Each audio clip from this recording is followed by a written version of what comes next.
Just to give you a little background about our first reading, King Nebuchadnezzar was a Chaldean king who captured Jerusalem, destroyed the city and the temple, and they took many of the noble families back with him to Babylon, to his city, so that in a way they can be indoctrinated in their own culture, in their own values, and in their own religion. And that's where the story, comes in.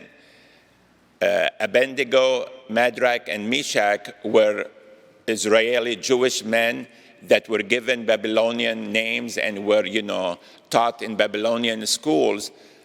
But when the time came in for them to worship this new pagan god, the statue that, King Nebuchadnezzar built, they refused to worship the pagan god.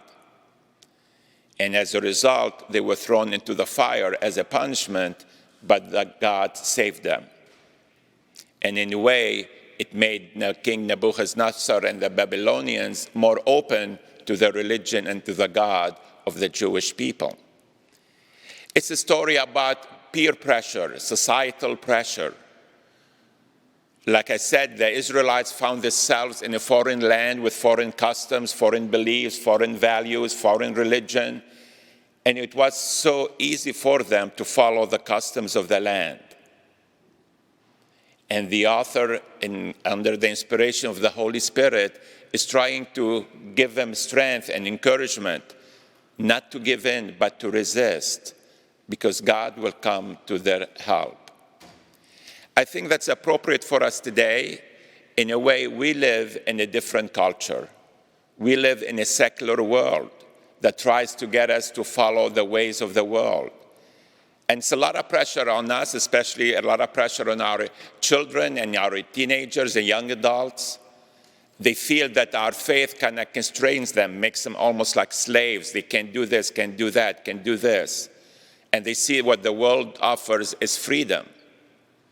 But what Jesus tells us in the gospel, that's not true freedom.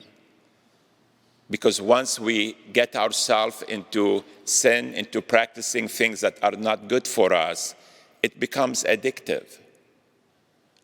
Lying can become addictive. Cheating can become addictive. Pornography, as we're seeing many of young people becoming slaves of pornography. That's not true freedom. True freedom comes when we live in the words in Jesus, when we apply them in our lives. Because no matter how difficult it is, no matter what the obstacles, God will always free us from that and give us the victory, just like he gave Jesus on the cross.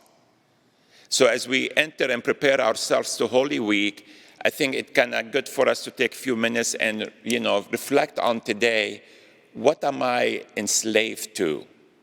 What are things of the world that I have become addicted to that I cannot let go? And turn to God and ask for deliverance, for help, so we can be truly free.